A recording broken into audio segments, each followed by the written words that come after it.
Silence ASMR.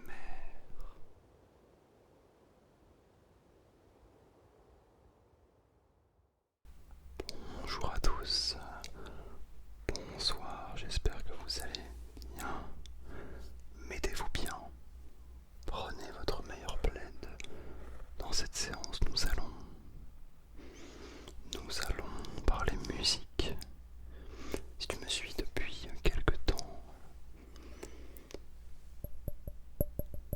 tu as dû sentir que j'étais un petit peu passionné de ça. Et donc, j'ai trouvé ça assez opportun de te présenter 3 albums qui m'ont personnellement marqué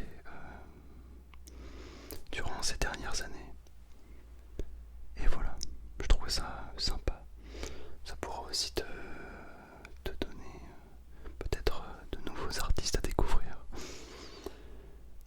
Et je ferai peut-être d'autres vidéos sur ce thème où je te fais découvrir des albums. Ça pourra être cool. Pourquoi pas, même si tu as toi des artistes à me faire découvrir. Je pourrais toujours aussi en faire une vidéo. Bref, il y a plein de choses à faire.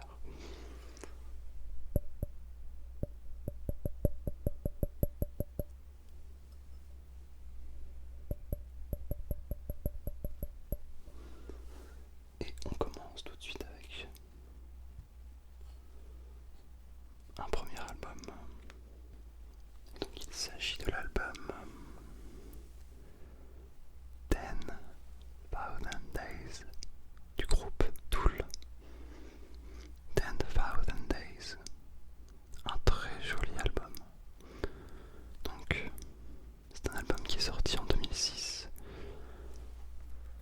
Et Tool qui est un groupe de rock progressif, de métal alternatif. Alors oui, vous entendez le mot métal, mais en vrai, ne vous fiez pas à ce mot, puisqu'en fait, Tool, c'est bien plus que ça. Vous voyez ou pas le groupie que je suis? Vraiment, parce que Tool, c'est un de mes groupes, de cœur.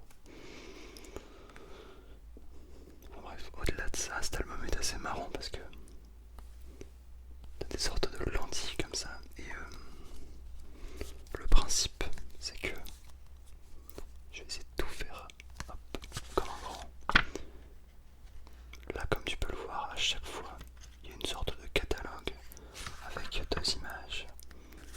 Et le principe, c'est de regarder, si tu veux, dans les lentilles.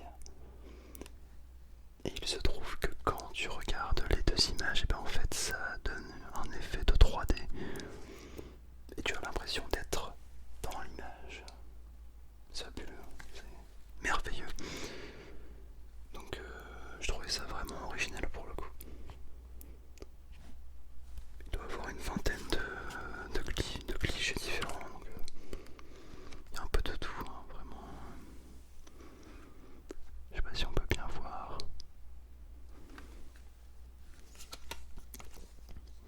Mais les visuels de Tool sont vraiment fabuleux. C'est du grand art. Et voilà, même si je vous montre le CD, rien que le CD, regardez-moi ça, la tronche du CD. C'est magnifique, hein. Et donc c'est un album qui n'est pas forcément très, très accessible à la première écoute, puisque en général tous ce sont des morceaux qui vont vous surprendre au début, de par les gammes utilisées, de par la structure des morceaux, de par la tonalité, enfin bref. Tool, pour moi, c'est un groupe à part dans le sens où ils sont si excellents dans leur art que j'en perds presque mes mots en fait pour qualifier leur musique.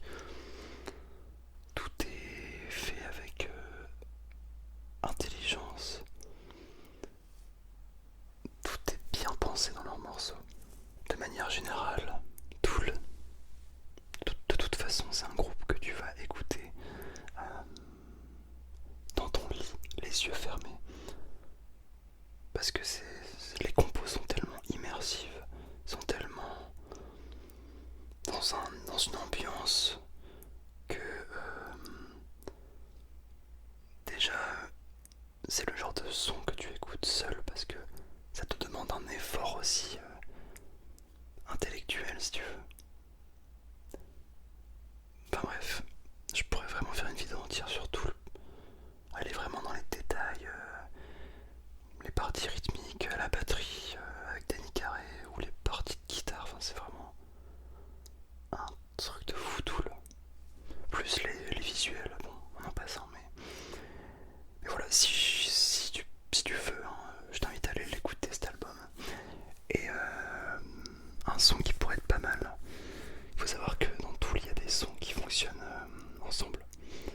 Et dans cet album il y a, quand je dis ça en fait, c'est que ce sont des morceaux qui doivent être écoutés à la suite, puisqu'ils ont été composés de sorte à être écoutés ensemble. Et donc je te conseillerais d'écouter un morceau qui se nomme Wings for Mary, littéralement des ailes pour Marie. Et dans cet album en fait, ce titre est décomposé en deux parties, donc tu as Wings for Mary partie 1 et Wings for Mary partie 2. Partie 2, je mélange. Je te conseille vraiment d'écouter ça au casque, important le casque, puisqu'il joue aussi sur le côté droite-gauche, en fonction des instruments, c'est même magnifique. Et voilà, pose-toi dans un endroit calme, ferme les yeux, et laisse-toi emporter par ce que tu entends, et je te jure que ça en vaut vraiment le coup. Vraiment, ça en vaut vraiment le coup. Les compositions sont un peu longues, mais paradoxalement le temps passe super vite. Et c'est ça qui est incroyable. Et en fait, notamment les sons Wings for Mary, au niveau du sens, le titre en fait c'est un hommage qui a été fait à la mère du chanteur, donc Maynard James Keenan, puisque sa mère a été victime d'une paralysie 27 ans plus tôt, soit environ il y a 10 000 jours, d'où le titre de l'album, 10,000 Days. Voilà. Et puis même autour de cet album, petite anecdote, il y a une légende qui raconte que si on superpose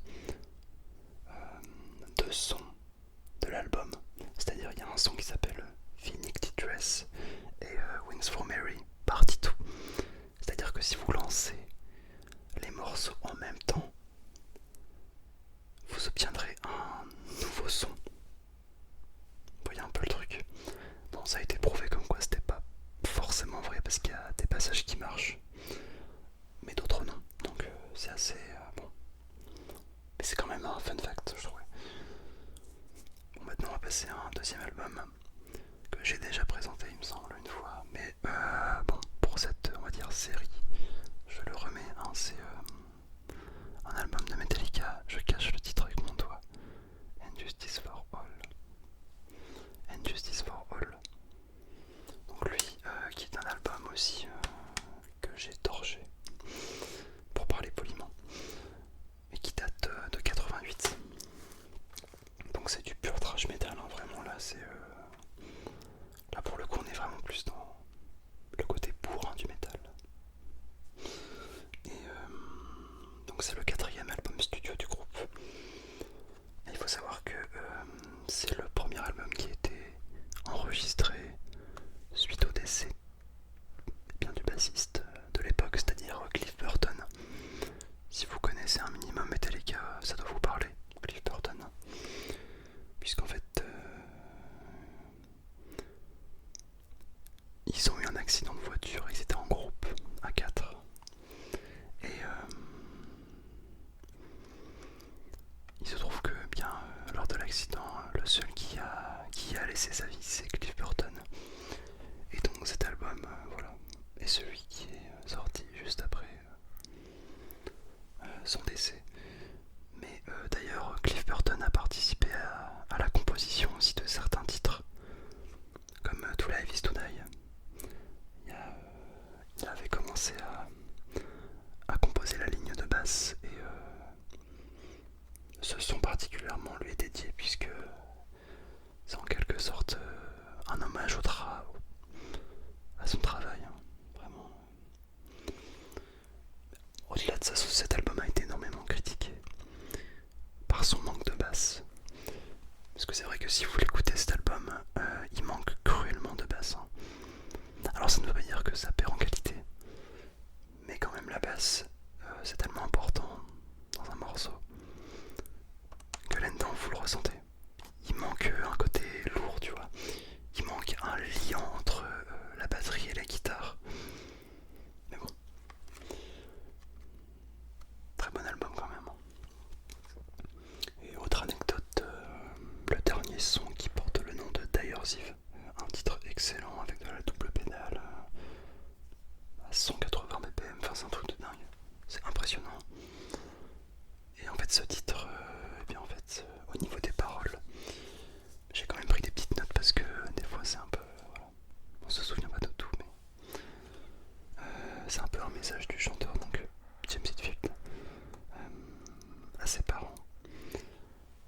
Et en fait, pour vous résumer un peu ça, il y a un moment dans la chanson où il nous dit You cut my wings before I learned to fly.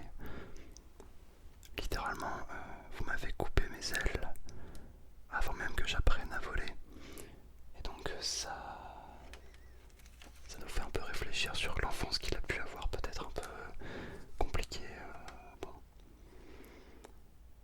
ça nous fait au moins poser des questions. Donc je trouve ça, il y a un côté aussi intimiste dans cet album qui reste quand même assez sombre et pessimiste dans l'ensemble au niveau des paroles, hein, qui sont assez pas tristes mais voilà, pessimistes. Et enfin on passe sur